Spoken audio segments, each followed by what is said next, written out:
everybody, welcome and welcome back to my YouTube channel, #MovieBae. I am MovieBae, and in this video I'm going to be doing a review over Meg Thee Stallion's new first documentary entitled In Her Words. But before we get too into it though, I would like for y'all to drop down and hit the subscribe button. Thank you. Because here on MovieBae, I do reviews, reactions, and commentary to movies and television, and if that is the type of content you like, you might as well stick around and hit the subscribe button. And if you find yourself enjoying my commentary along the way, don't be afraid to give me a thumbs up and or drop a comment down below. Now here's a warning. Over here on MovieBae, it's real hot girls, like, period. If you came to this video expecting that I was going to talk about Meg, you are sadly mistaken. It's real hot girls over here, okay? She's the hot girl coach. I am the assistant hot girl coach. If that is what you came over here to hear some hates, go find another page. Now, am I going to keep it real? 100%. Always. That's just what I do. But if you were expecting some type of slander, some type of free Tory, go somewhere else, because that ain't what we doing over here, okay? Okay, now like I said, if that's what you're rocking with, stick around, hit the subscribe button, hit the like button, and let's go ahead and get into my girl's documentary. So this documentary is broken up into 3 chapters, and that's probably my biggest critique. Meg, Rock Nation, y'all knew this should have been like a docu-series. It definitely should have been 6 to 8 episodes because some things were left out. But let's go ahead and get into chapter 1, which was entitled, I think it was like The Birth of a Stallion, or Creation of a Stallion, something like that.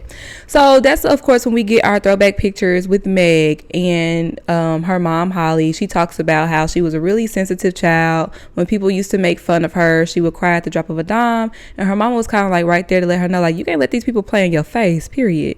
And that's when her dad came home from prison. So he was incarcerated when she was a young girl. You know, of course, she still went to visits, but he wasn't like in her life until he came home when she was like 8 years old. And unfortunately, he passed away from a heart attack her freshman year in high school. So even though that relationship was short, it was very impactful. And, you know, he taught her some, you know, put her up on game, taught her some real peace, like, you know what I'm saying? And something that she quotes all the time, like it's in her songs and everything, is something he used to say: everything that grin ain't your friend. And that's on period. Life lesson, y'all. Listen, when I tell you, hold on, hindsight looking back, when you watch her documentary, and if you just think about your own personal life, your parents are never wrong. Like, we just young and we just teenagers and we just want to figure it out on our own. And our parents have put us on from the very beginning, and we just got to find out on our own. But anyways, I'm hopping ahead.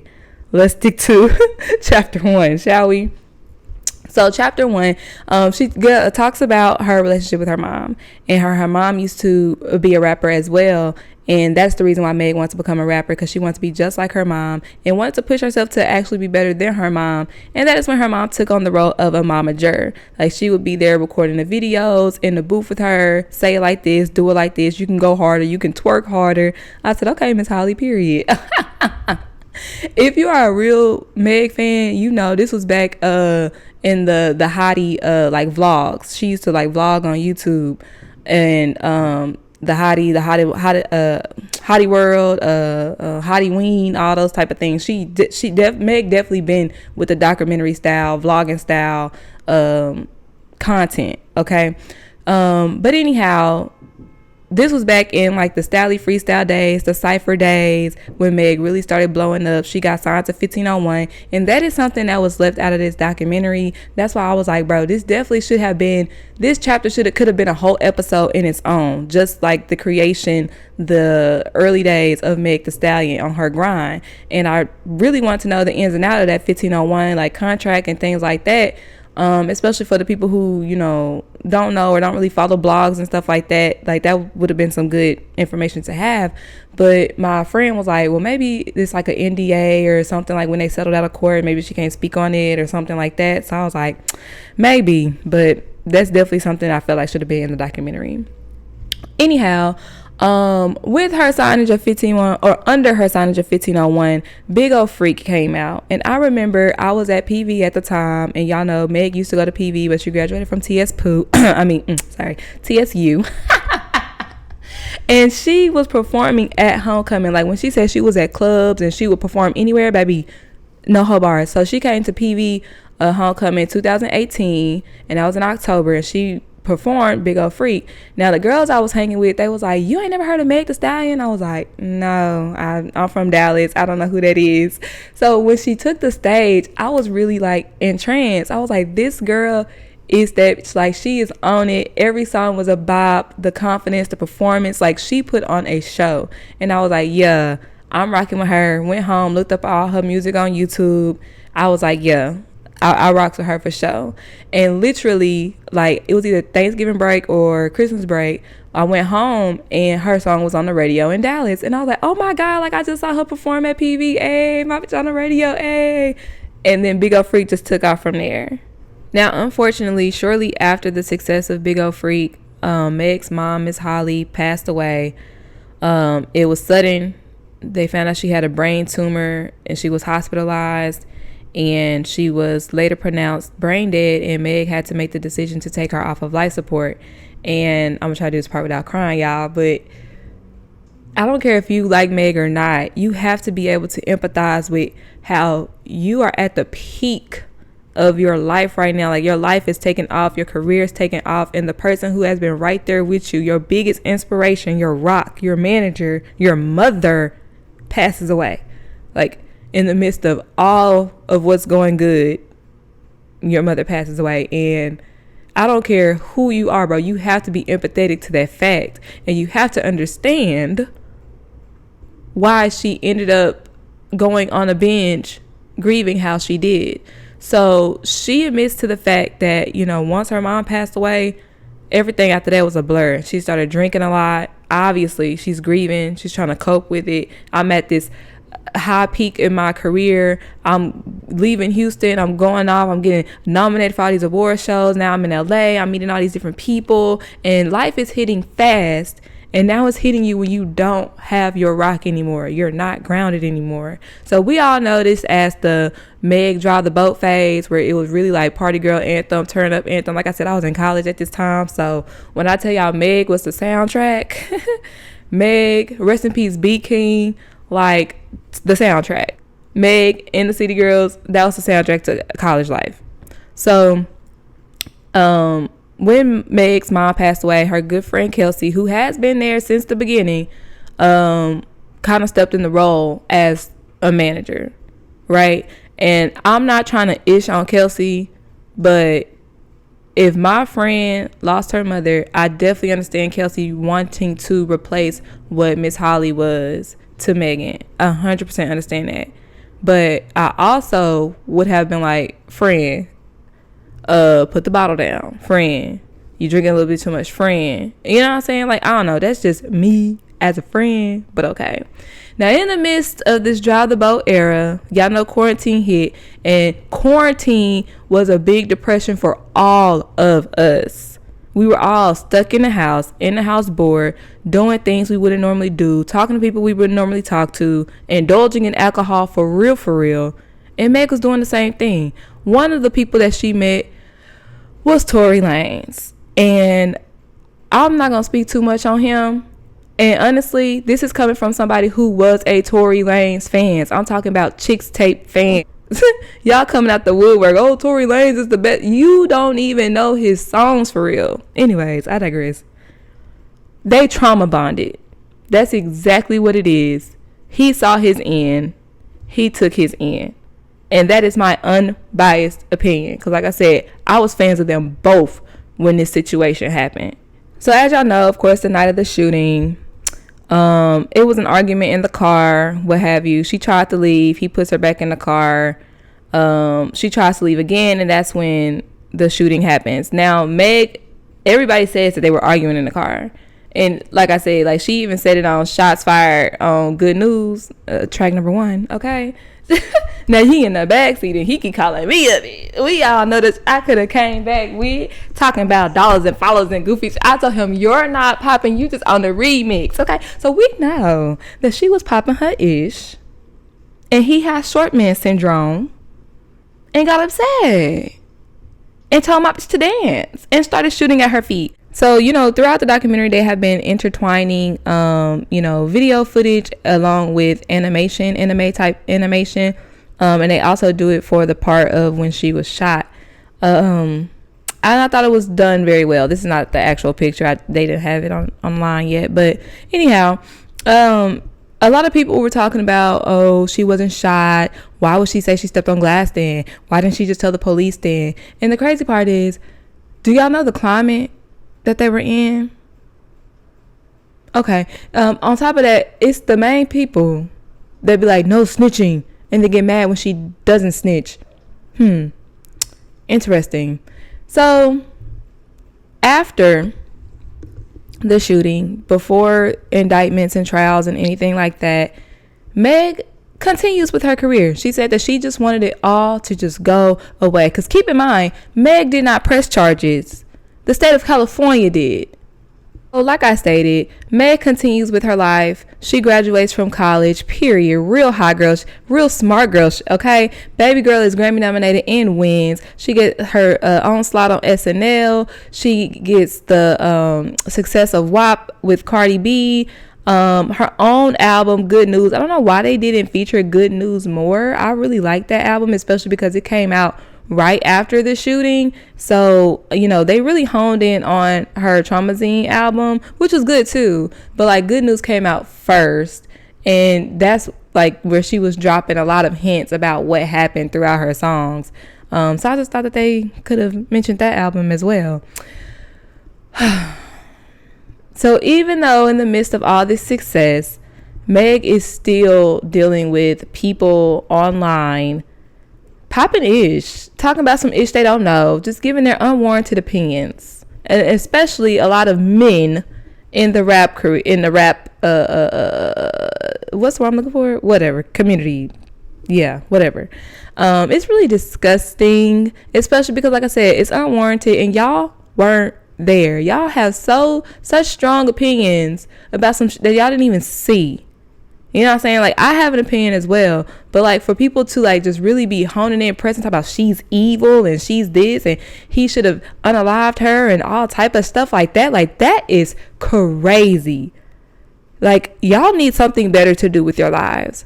So eventually Meg gets fed up. She decides to take control of the narrative and do an interview with Gayle King. And honestly, as a fan of Meg, I said from Jump Street, this is not a good idea.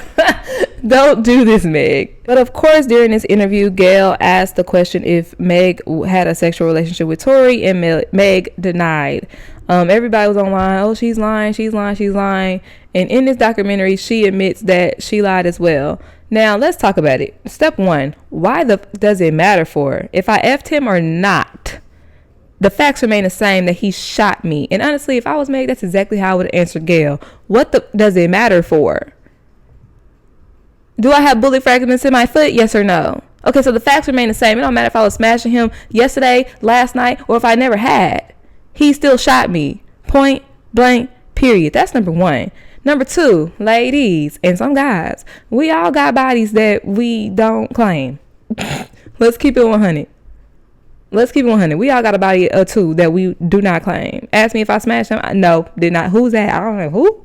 Huh? Nah. That wasn't me. We all got one or two. And step three, some people online talk about, oh, Meg called Gayle up. You could tell the people who watched the documentary and who didn't watch the documentary. First off, Meg said the B word like 5 times in that sentence. So she was not, ooh, it's hard living in the hood, y'all. Sorry. Anyway, she said the B word about 5 times in that same sentence. She was not calling Gayle a bitch in a derogatory way. It was just like, bitch, why would you ask me some shit like that? Like, this bitch, like, you know what I'm saying? It was like that. So, cut it out. Meg, that can never make me hate you, bitch. Like, that can never make me hate you. So, of course, after this interview, nothing really helped. You know, so Megan enters her Traumazine era, where she really put pen to pad and kind of like went into therapy, and something that like some people be like, oh, she's not versatile, Meg said in this documentary something that, you know, kind of came to my attention. So she's like, I don't make sad songs because as an artist, it's therapeutic for me. So I would like deflect. If I'm feeling sad, I could write a song like Freak Nasty. You know what I'm saying? So now if you look back at all the songs that she's made, like the Freak Nasties and the Captain Hooks and, you know, all the bad anthems, it's probably her deflecting and trying to turn that sadness into her empowerment. You know, like she said multiple times that her mom was a tough woman and was like, you know, cut them tears out. Like, you got this. You good. Don't let them play on your top.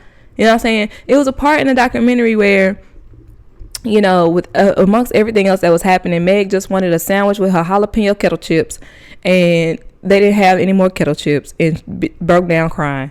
And I feel like we can all relate. It's like when the world is crashing down, I want something as simple as some got jalapeno chips, and they don't even have that.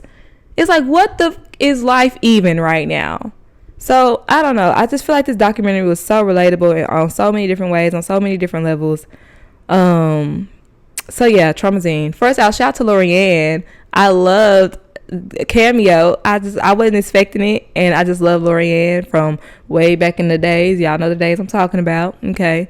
Everybody in Meg's team was just trying to amp her up and pump her up, but you know, sis just was at a very, very dark place to where she needed to take a break. And I'm happy that she did. I'm happy she took reins of her mental health. She checked into a wellness, retreat, and where she attended therapy for a variety of things. And I'm the type of fan, I'm not even gonna hold y'all. I was in baby girl comments like, we love you, we miss you, take your time, get well soon, you know. But you definitely still that girl, and don't ever let nobody make you feel like you're not. Because Meg, I'm not gonna hold you to me. Meg is like my bad bitch anthem, like for real. And I could just really relate to her. And I feel like especially a lot of women, I feel like we could relate to her because, you know, especially as black women, you gotta be strong inside and outside. What's a weakness? Can't show that. You know what I'm saying? So like she said in her documentary, I don't make sad songs. Like, I could be at the lowest of low and go in the studio and make a song like Freak Nasty because it's kind of like therapeutic to me to deflect, to turn it around. I'm not going to come in here and cry. I'm going to come in here and be like, I'm that bitch, period. You know what I'm saying? And that's low key, high key, what all her albums kind of are to me. And it just makes me think, like, hindsight, like, damn, my bitch is really sad for real. Because she has a lot of female empowerment type songs, in my personal opinion. So if she's using it as therapy, like she said, my girl is really struggling, or was really struggling mentally. So of course, you know, I'm happy that she checked herself into that wellness retreat right before trial, because I honestly don't think she would have been able to give her testimony like she was able to give her testimony. Like she said in the documentary, it was kind of time for her to take the reins and get up off her and do something about it. Like, the worst thing has happened. Now you gotta, you know, handle it. You gotta start solving the problem. So shout out to her for that. As y'all know, she went to court, testified, told her truth. People who follow Meg, followed the trial. She said it, you know, during her testimony that she slept with that boy. And hold on, I skipped over this part. I forgot. She said that she slept with him like once, maybe twice. And she said it was on a drunken night. He always called me when I was out of my mind. Can we not skip over that? Because like I said earlier, they trauma bonded. He saw his end and he took it. She would have never slept with that man when she was sober. He caught her when she was out of his mind. He took advantage of her, y'all. I don't want to hear none of that. Like, yes, she made a bad decision. Not negating that. She definitely made a bad decision. That was a bad choice. What else do you do when you under the influence? Oh, okay. Anyhow, Tori is sentenced to 10 years in prison. And just like the human side of me, I feel like the human side of anybody is kind of like, damn, man, like that's messed up. But at the same breath, it's like, well, you shouldn't have never shot her. You should have never shot at her. Regardless if it was on purpose, on accident, stop playing around. What Monique say? You play stupid games, you win stupid prizes. And that is your stupid prize, sir. So as y'all know, after the verdict, Meg still gets the hate online, but she's in a better headspace to where she can now look at the positive as opposed to only negative. She went on her Hot Girl Summer Tour, in which I was in attendance. Okay, she came out with Act 1 and Act 2 of Megan. I can't wait for Act 3, especially because at the end of this documentary, she released a song with John Legend called Last Ones Left. And when I tell you, I cried. Oh my God, y'all, I'm about to cry now thinking about it. Oh, I'm about to cry now thinking about it, especially because I'm about to get vulnerable with y'all. I lost my dad about almost a year and a half ago now, and woo, I'm sorry, just that first verse had me on the floor. I was like, oh my God, and I was just torturing myself by replaying it over and over and over and over and over again. But I cannot wait for Act 3 to come out. Shout out to Megan. This was, in my opinion, a really good documentary. I do wish it was 6 to 8 episodes at least. I wanted her to mention 1501. I didn't really want her to go into, details about relationships with certain people, but we saw them in like clips here and there, which honestly was good enough for me. I just thought about it like kind of down the line. I was like, oh, wait a minute, she was with Party during this part. But maybe if they ended amicably, maybe he could have had a bigger role. But baby, I feel like that was fine. I think I really just wanted, more of her getting started and part of her career as well. But as y'all know, my baby girl story is still unwritten, still going strong. Shout out to you, Meg. I love you. We love you. Real hot girl shit, period. Love the animations. This was a really good documentary, y'all. I laughed, I cried, I was rapping bar for bar. Okay, really good watch. So highly recommend it. Thank y'all so much for tuning into my YouTube channel. Be sure y'all like, comment, and subscribe, and stay tuned for more content just like this.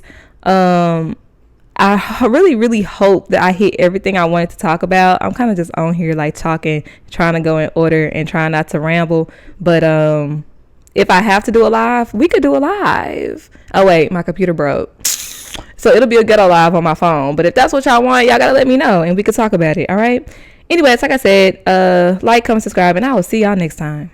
Bye. Oh, real hot girl shit.